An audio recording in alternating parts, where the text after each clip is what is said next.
Oh no, another third Democratic debate. And it is just as an embarrassment as the other ones are to the Democratic Party. It's really sad because all they talked about is Donald Trump. They're taking away people's guns and free healthcare, which none of these things, really mattered in the situation. But healthcare is actually a big situation where Democrats are really trying to find out what they really want in it. But overall, I think the only person who actually made sense on the stage was most likely Amy Klobuchar, because she had some pretty great policies and she was firing back at many of the politicians on the stage. And, her first comments in this video, I didn't really like it. It didn't make any sense, and it wasn't even a policy. So most people don't have many policies, but welcome back to another episode of RJD Politics.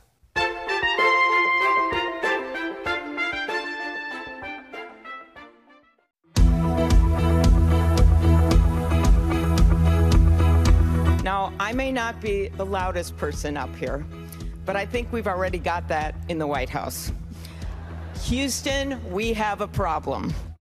How does this even qualify as a moment that matter? It makes no sense. She said, Houston, we have a problem, and saying that we have a loud person in the White House. What? That wasn't even a policy. She didn't even say anything that was like anything that would make any sense. That completely threw me off when I first watched it. And that amazes me how she just says that off the back of her head. Like, oh, Houston, we have a problem because Donald Trump is a loud voice. He is the president, My campaign will now give a freedom dividend of $1,000 a month for an entire year to 10 American families. Someone watching this at home right now. I like how Andrew Yang throws it right off the back that he's giving $1,000 to 10 families in America. And he's like, just go to my website, sign up so you get $1,000. And you have to see if you qualify to get $1,000 every month for a whole year. Somehow he'll make this money, but I don't know. Hopefully he doesn't raise taxes to pay $1,000 per month every year to 10 families. It's amazing. It's original, I'll give you that. So President Trump, you've spent the last 2.5 years full-time trying to sow hate and division among us. Okay, I'm done. Like, what the hell? What are you talking about? Saying that President Trump sowed division between us and hate? What are you talking about? I think it's most likely the Democrats who've been doing that for the past 3 years, saying that Donald Trump is a bigot, he's a racist, and now you've been spreading us apart and apart and apart and apart. I don't think anybody from Trump's side has said, oh, look at the Democrats, they're stupid, so we shouldn't talk to them. I see more Republicans walking up to Democrats, having conversations with them, trying to speak with them, and Democrats continually spit in their face, yell at them, throw out their Trump hats, burn them at the stake. Do everything that she just said. She's a hypocrite. I can't take it.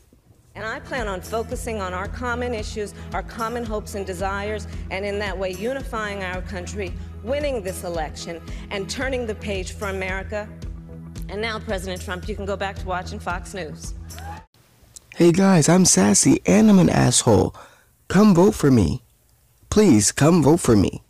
Because I have no policies, but I'm an asshole. I, who wrote the damn bill, if I may say so. And while Bernie wrote the bill, I read the bill. And on page 8 of the bill, it says that we will no longer have private insurance as we know it. I am so glad she read that, because government should not be anywhere near our health care or our insurance. Like, if you read his book, he did say that, and it's ridiculous that he would say that we will never, ever again have private insurance. We can't let this guy get to the White House. Only guy who I actually think is going to get the nomination is Joe Biden. He's going to win the nomination. He's going to win the ticket. They're going to give back that money to the employee? Matter of fact, they will. Well, let me tell you something. For a socialist, you got to... For a socialist, you got a lot more confidence in corporate America than I do. I like this because Joe Biden fired back, because Bernie Sanders is a millionaire and he's a socialist. You know, it's funny because it doesn't make any sense. You got to defend the fact that 500,000 Americans are going bankrupt. You know why they're going bankrupt? Because they suffered a terrible disease, cancer or heart disease. That is a big problem, I know. But what you can't do is have people work for free. And like people, like doctors and stuff, you can't have those people working for free and people who want their health care for free, because you know what that's called? That is called slavery. You know, Bernie Sanders does make sense. That is a huge problem that we have, where people are going in debt because they can't pay for surgical bills, for just hospital bills and all. Like, they can't pay for it. But you cannot take other people's money away from them, or you can't have people working for free in the hospitals, because that's called slavery. It's not a human right to have health insurance, because nobody's labor is your right. I know a lot about cancer. Let me tell you something. It's personal to me.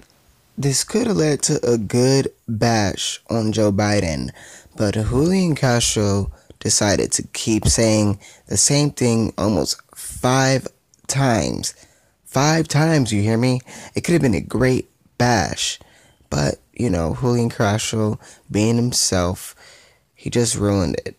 He literally just ruined it. Barack Obama's vision was not to leave 10 million people uncovered. They do not have to buy in. You just said that. You just said that 2 minutes ago. You just said 2 minutes ago that they would have to buy in. You said they would have to buy in. Have to buy in. If she qualifies for Medicaid, are you forgetting what you said 2 minutes ago? Be in for it. I'm fulfilling the legacy of Barack Obama, and you're not. I'll be surprised to him. Who wants to follow the legacy of Obama? He was a terrible president. This reminds everybody of what they cannot stand about Washington. Scoring points against each other, poking at each other, and telling each other that you're my plan, your plan. Look, we all that's called a Democratic primary election. That was pretty good what Julian Castro just did. Or was that Cory Booker? It was one of them. I wasn't really paying attention, but that was a pretty good point that he just made. Is a Democratic primary election. And that's true. You have to pick a fight in order to win the fight. That makes a lot of sense. An election. That's an election. You know, this is what we're here for. It's an election. This is the part that really pissed me off. See, you know, he could have been good. He could have been really, really good. But he really just took me off this time. So this is gun control to a whole nother level. A whole nother level. Just look at it. Just watch. Are you proposing taking away their guns, and how would this work? I am, if it's a weapon that was designed to kill people.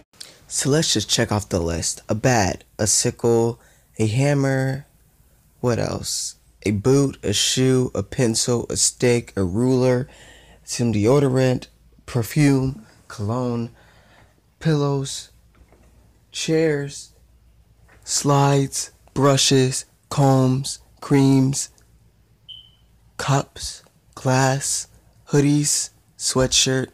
So, which ones are we getting rid of? Are we getting rid of everything? On a battlefield? Hell yes, we're going to take your AR-15, your AK-47. We're not going to allow it to be used against our fellow Americans anymore. Hey, asshole. You got something in there? I don't see anything in your head.